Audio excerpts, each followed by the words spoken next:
Boa noite. Juíza nega visita de Dilma Rousseff e políticos ao ex-presidente Lula em Curitiba. E em carta, a petista reafirma inocência e se diz feliz com as pesquisas eleitorais. Procuradoria-Geral da República cobra acesso a material apreendido nas casas e escritórios de pessoas ligadas ao presidente Michel Temer. Em depoimento, José Yunes fala sobre encontro com o doleiro Lúcio Funaro, operador do MDB. Tribunal de Justiça de São Paulo suspende mais de 1.000 cargos comissionados da Câmara Municipal. Desembargador considera que a seleção para esses cargos é inconstitucional. No Canadá, a van atropela e mata 10 pessoas em Toronto. O motorista foi preso em seguida. Autoridades investigam se o incidente foi um ato terrorista. Você acompanha essas e outras notícias após o intervalo. Até já!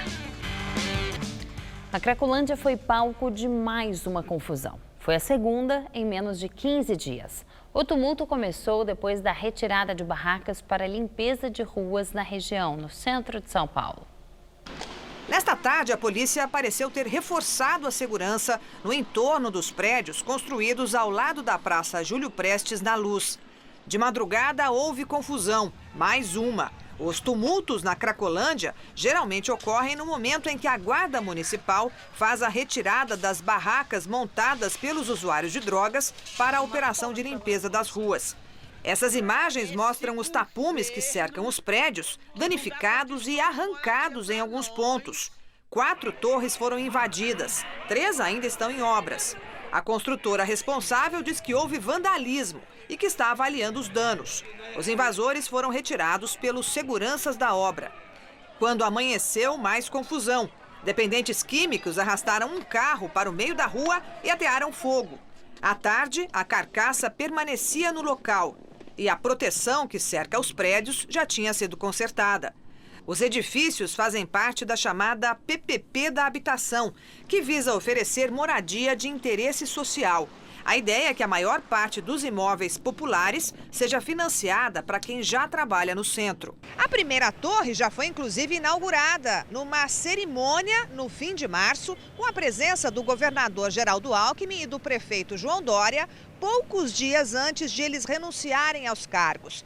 Mas os 170 apartamentos que foram entregues permanecem vazios, desocupados, sem ninguém morando. Questionada, a Secretaria de Habitação do Estado informou que os imóveis começariam a ser ocupados no fim desta semana. Mas por causa da invasão, a mudança das famílias teve de ser adiada. A PPP da habitação pretende construir 3.600 imóveis populares na região. O projeto foi anunciado como uma forma de colaborar para o fim da Cracolândia. E em medida liminar, o desembargador Sérgio Rui, do Tribunal de Justiça de São Paulo, suspendeu mais de 1.000 cargos comissionados da Câmara Municipal. O desembargador acolheu o pedido do Procurador-Geral de Justiça, Jean Paulo Ismânio, feito há 10 dias. Segundo Ismânio, cargos em comissão criados por leis municipais de 2013 e 2017, principalmente, não têm as respectivas atribuições detalhadas ou não expressam práticas de chefia, direção ou assessoramento. Ao contrário, tratam-se de cargos com funções técnicas, burocráticas, profissionais e ordinárias que não exigem relação de confiança. Em decisão liminar, o desembargador Sérgio Rui considerou que os cargos elencados podem violar, em tese, os preceitos basilares inscritos na Constituição Federal e na Constituição do Estado de São Paulo e suspendeu a vigência e a eficácia das leis citadas pelo Ministério Público até o julgamento da ação. Entre os cargos suspensos estão assistente legislativo 1, 2 e 3, assessor de imprensa e ouvidor. A ação também impede que os vereadores nomeiem pessoas para 17 vagas nos gabinetes, além da função de chefe de gabinete, preenchendo os cargos como quiserem até um teto mensal de pagamentos.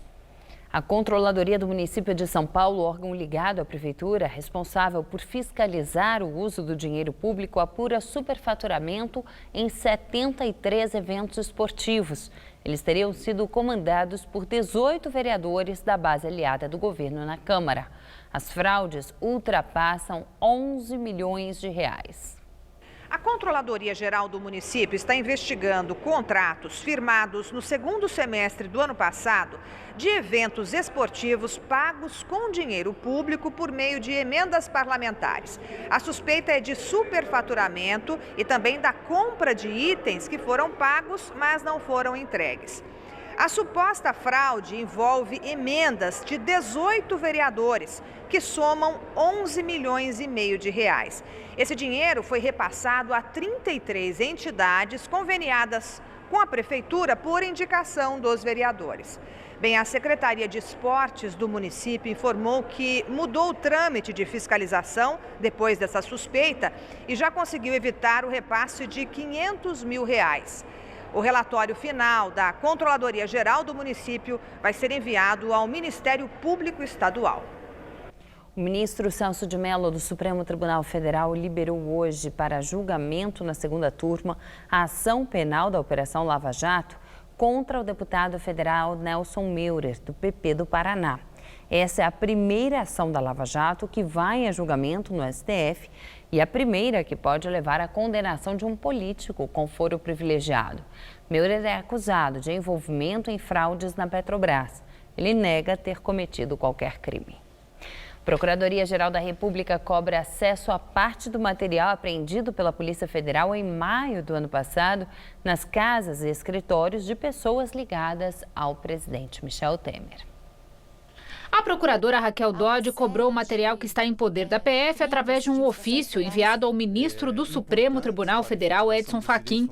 No documento, ela diz que a autoridade policial não encaminhou alguns itens apreendidos e que é preciso terminar as análises de tais bens e documentos ante ao longo período desde a Operação Patmos, em maio do ano passado. Dodge cita especificamente materiais que foram apreendidos nas casas de Rodrigo Rocha Loures, conhecido como Homem da Mala da JBS Friboi, do coronel aposentado João Batista Lima Filho, amigo do presidente, nas empresas Argeplan, de propriedade de Lima Filho, na Rodrimar e na sede do Conselho Administrativo de Defesa Econômica, o CAD. A Patmos foi uma grande operação no âmbito da Lava Jato, deflagrada logo após a delação dos executivos da JBS Friboi. Interceptações telefônicas flagraram uma articulação entre Rocha Loures e o executivo da Rodrimar, Ricardo Mesquita, para a publicação de um decreto presidencial que favoreceria a empresa, concessionária de áreas no Porto de Santos. O chamado Decreto dos Portos foi editado no mesmo mês da operação e aumentou o prazo das concessões das áreas portuárias de 25 para 35 anos, com chance de prorrogação por até 70 anos. O nome do Coronel Lima também surgiu nos diálogos. Ele foi apontado por Ricardo Saldi, ex-executivo da JBS, como intermediário da propina, que seria paga ao presidente. O coronel teria recebido R$1 milhão em espécie na sede da própria empresa, a Argeplan. No mês passado, também a pedido de Raquel Dodge, a Polícia Federal deflagrou a Operação Scala. Amigos próximos de Temer foram presos e interrogados. Entre eles, o Coronel Lima Filho e José Yunes, ex-assessor do presidente. As prisões foram feitas com autorização do ministro Luiz Roberto Barroso, relator deste inquérito dos portos no Supremo Tribunal Federal, e revogadas 3 dias depois. Alegando problemas de saúde, o coronel não prestou depoimento. José Yunes admitiu à Polícia Federal que recebeu do doleiro Lúcio Funaro um envelope lacrado e grosso que teria como destinatário o ministro da Casa Civil, Eliseu Padilha, do MDB. Yunes disse que relatou este episódio a Temer. Aos investigadores, falou que o presidente teria demonstrado estranhamento e que deixou claro que não sabia do assunto. Segundo o Ministério Público Federal, o pacote era parte de uma propina acertada entre a Odebrecht e Temer em 2014 durante um jantar no Palácio do Jaburu. Na época, ele era vice-presidente. O dinheiro seria para campanhas de candidatos do MDB. Devido a isso, Temer, Padilha e Moreira Franco, hoje no Ministério de Minas e Energia, são alvos de uma investigação no Supremo. Já Yunes, Rocha Loures e o Coronel Lima Filho são réus na Justiça do Distrito Federal. E no mesmo depoimento à PF, Yunes contou a relação que tem com o presidente da República. Disse que já vendeu alguns imóveis ao MDBista e uma casa no valor de R$830 mil à primeira-dama Marcela Temer. O velho amigo de Temer não se lembra quando foi a transação. Ao responder sobre por que não ter mencionado o negócio antes, ele disse que não tinha sido questionado. O Palácio do Planalto confirma a venda do imóvel de Yunes a Marcela Temer. Diz que atualmente a primeira-dama aluga a casa e que a propriedade foi declarada no imposto de renda. Agora à noite, o ministro Fachin cobrou da Polícia Federal a conclusão da análise de dados sobre a operação que envolveu Temer. O Tribunal de Justiça de Minas Gerais julga amanhã o último recurso da defesa do ex-governador Eduardo Azeredo, do PSDB, no caso do Mensalão Tucano.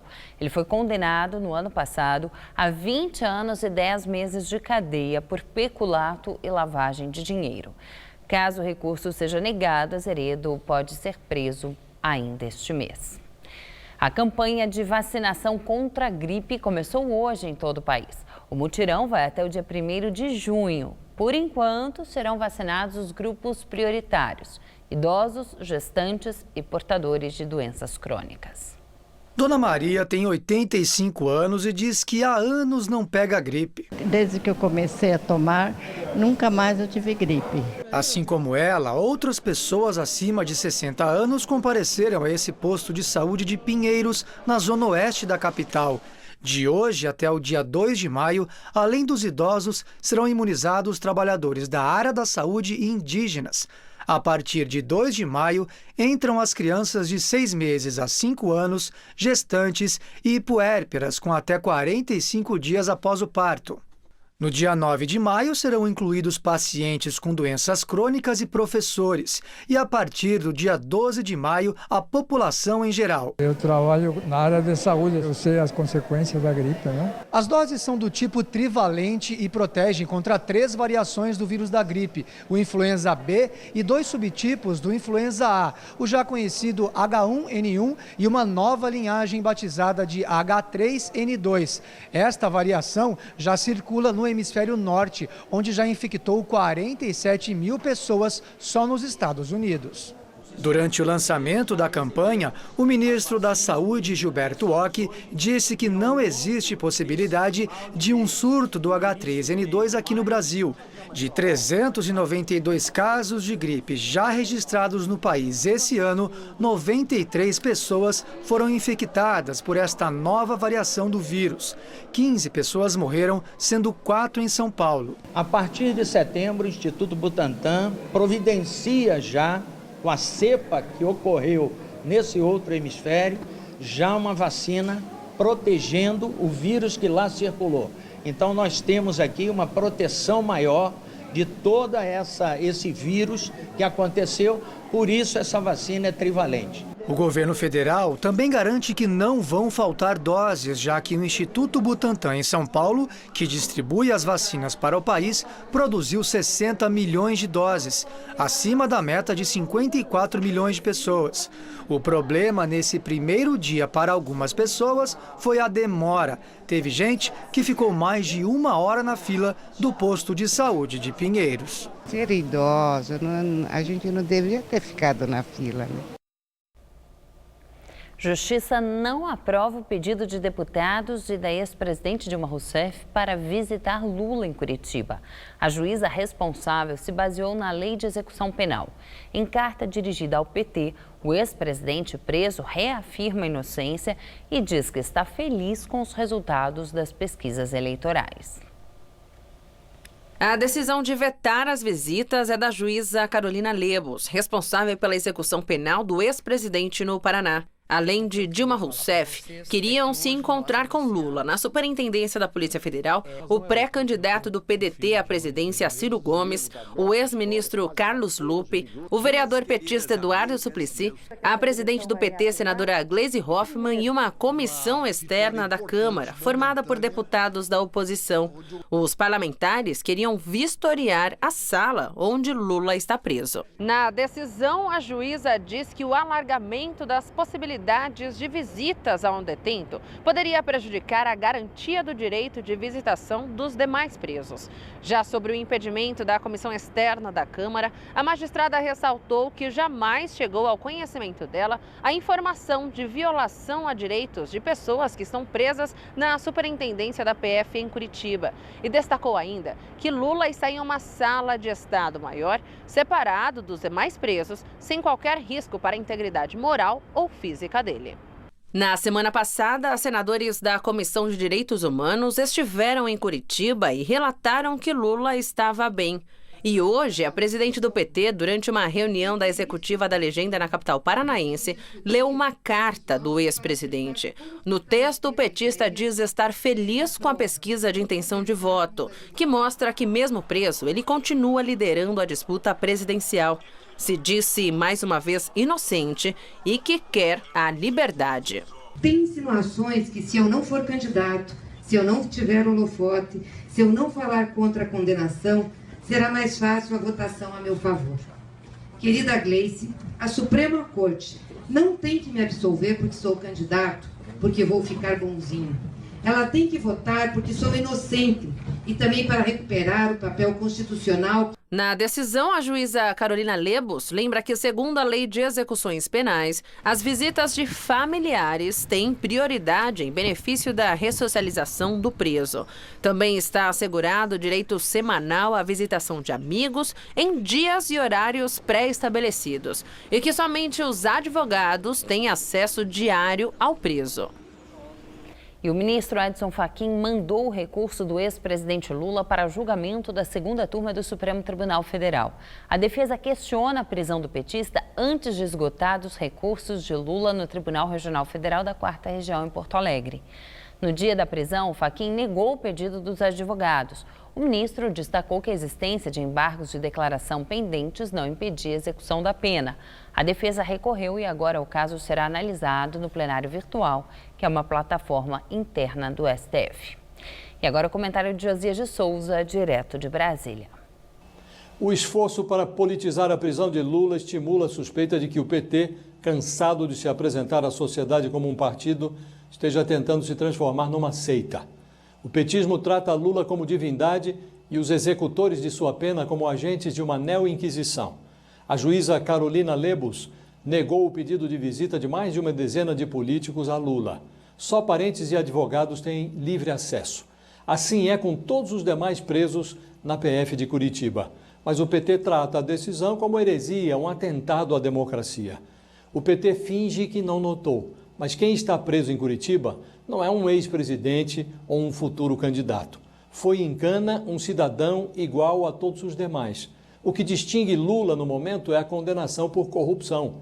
Politizando a prisão, o PT anima os seus devotos, mas distancia-se da maioria do eleitorado. De acordo com o Datafolha, 54% dos eleitores consideraram a prisão de Lula justa. 57% defendem o encarceramento de condenados na segunda instância e 84% desejam a continuidade da Lava Jato. Estão a caminho novas condenações de Lula. O PT logo estará pregando apenas para convertidos. Boa noite. Os analistas do mercado financeiro elevaram a estimativa para a inflação deste ano. Os economistas entrevistados pelo Boletim Focus do Banco Central acreditam que a inflação chegará no final de 2018 3,49%. Para o resultado do PIB, os especialistas reduziram a previsão de crescimento para 2,75%. Termina hoje, à meia-noite, o prazo para que a Câmara e o Senado aprovem a medida provisória que alterou parte da reforma trabalhista. Com a falta de acordo para a votação, a partir de amanhã passa a valer o texto original, que foi alvo de várias polêmicas. A medida provisória foi editada pelo Palácio do Planalto em novembro do ano passado, após negociações para que o texto da reforma trabalhista fosse aprovado com rapidez no Senado Federal. Na época, os senadores entraram em acordo com o governo para passar o texto original, sem alteração dos pontos polêmicos, que seriam corrigidos justamente pela medida provisória. Como o texto da medida provisória não foi submetido ao Congresso dentro do prazo de validade, amanhã volta a valer a lei original, sem a modificação de 15 itens que foram alterados pela MP do Planalto. A MP restringia as jornadas de trabalho de 12 horas por 36 de descanso apenas para trabalhadores do setor de saúde. Para as demais categorias, a MP exigia que a negociação fosse feita por meio de convenção ou acordo coletivo de trabalho. Mas o texto original, que volta a valer amanhã, diz que as jornadas de 12 por 36 horas podem ser negociadas diretamente entre o empregador e o empregado, por acordo individual escrito em qualquer categoria. A MP também estabelecia o afastamento de grávidas e lactantes de qualquer atividade insalubre enquanto durar a gestação, sem necessidade de atestado médico. Porém, a reforma determinou no texto original que, no caso de gestantes, o afastamento do local de trabalho só será obrigatório em casos de atividades com grau máximo de insalubridade. Em locais de insalubridade média e mínima, a lei permite o trabalho, a não ser que sejam apresentados atestados médicos. Já as lactantes podem ser afastadas de atividades insalubres em qualquer grau, também com apresentação de atestado. O ministro do Trabalho, Elton Ilmura, afirmou hoje que vai buscar compensar o fim da vigência da medida provisória com a edição de um decreto e outros instrumentos, como portarias ou projetos de lei. Mas o governo Michel Temer já avalia que parte dos 15 itens poderão, de fato, perder a validade se não forem postos em votação no Congresso Nacional o mais rápido possível. Agora vamos ao comentário de economia com Denise Campos, de Toledo. O governo, para acelerar a aprovação da reforma, negociou a regulamentação dos pontos polêmicos através da medida provisória. Mas a Câmara não levou adiante a MP e agora a insegurança jurídica fica muito maior. Antes de a medida caducar, já havia muitas dúvidas. Uma delas era se ações que já estavam antes na Justiça teriam de se submeter às novas regras determinadas pela reforma ou não. Um dos problemas em relação a esse entendimento é o risco de o trabalhador arcar com os custos do processo e outras despesas se não tiver as reivindicações atendidas. Esse foi um dos principais motivos de o número de ações trabalhistas ter caído pela metade. A própria Justiça tem posturas divergentes, tanto que uma comissão de ministros do Tribunal Superior do Trabalho vai analisar a reforma, de maneira que as conclusões possam até levar a jurisprudência para 34 pontos atingidos pela nova legislação. Só que a comissão também teve o prazo prorrogado. Em meio a esse vácuo, os sindicatos têm conseguido até liminares para garantir o recebimento da contribuição dos trabalhadores, que, em princípio, não é mais obrigatória. O governo pode baixar um decreto, mas não terá o mesmo alcance da MP. Pelo jeito, é a prática que vai dissipar as incertezas, mas pode levar um bom tempo. Alguns efeitos positivos são observados, como os acordos entre trabalhadores que querem sair do emprego, com a liberação de 80% do fundo de garantia e multa indenizatória menor para os patrões. Mas há muitos pontos em aberto e essa situação nos remete à dificuldade que o governo já enfrenta para encaminhar a agenda, diante do enfraquecimento político do presidente e da disputa partidária em torno das eleições. E a pauta tem propostas como o cadastro positivo, a reoneração da folha, a privatização da Eletrobras, que podem ter implicações até sobre a gestão de curto prazo da economia. Boa noite. O governo da Nicarágua recua e revoga a reforma da Previdência depois dos protestos violentos que deixaram pelo menos 20 mortos no país. Foram mais de 4 dias de confrontos entre manifestantes e a polícia, as piores em 11 anos de governo de Daniel Ortega. No anúncio, o presidente acusou os manifestantes de agirem como gangues, aproveitando os protestos para saquear lojas e vandalizar. A reforma da Previdência na Nicarágua pretendia reajustar o sistema de pensões, aumentando as contribuições de trabalhadores e patrões para tentar, segundo o governo, dar estabilidade financeira para os próximos anos. Representantes da oposição acreditam que os protestos vão além do descontentamento com as reformas do sistema previdenciário e apontam para a necessidade de uma mudança na direção do país. Sobe para 10 o número de mortos por um atropelador em Toronto, no Canadá. Outras 15 pessoas ficaram feridas. Segundo a polícia, o motorista que atingiu os pedestres no centro da cidade fugiu em seguida. Testemunhas afirmaram que o responsável pelo ataque, que já foi preso, jogou o carro para cima dos pedestres de propósito. Uma van alugada de cor branca teria subido a calçada por volta de 1h30 da tarde. O primeiro-ministro do Canadá disse que as autoridades estão investigando. Nos últimos anos, em diversos atentados em vários países, foram usados veículos como vans ou caminhões para matar pedestres. A família real britânica ganhou mais um integrante. O terceiro filho do príncipe William e da duquesa Kate nasceu hoje. O nome da criança ainda não foi divulgado. O menino nasceu oficialmente às 7 da manhã, horário de Brasília, com 3,8 kg. O anúncio oficial foi feito em frente ao Palácio de Buckingham, residência oficial da Rainha Elizabeth, a bisavó do novo bebê real. Kate e William deixaram o hospital em Londres no início da tarde com o garotinho que agora é o quinto na linha de sucessão do trono britânico, atrás do avô Charles, do pai William e dos irmãos George, de 4 anos, e Charlotte, de 2 anos, que foram visitar o irmão. Segundo o Palácio de Kensington, que cuida de assuntos da família real, o nome do bebê deve ser revelado nos próximos dias. Nas casas de apostas, os nomes favoritos são Albert, Arthur, Jack e Fred. E a semana começou ensolarada aqui na capital paulista. E tudo indica que vai continuar assim. Mariana Mentana traz os detalhes.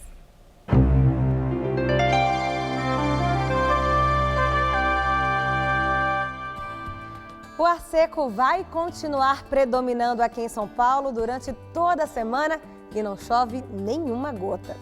Para essa próxima madrugada, teremos mínima de 17 e a máxima amanhã à tarde vai aos 27 graus. Aí na quarta-feira, tudo igual e na quinta esquenta um pouquinho mais. Mínima de 18 e máxima de 28 graus por aqui. E nós ficamos por aqui. A edição de hoje pode ser vista no site do Jornal da Gazeta. Uma ótima noite para você. Até amanhã.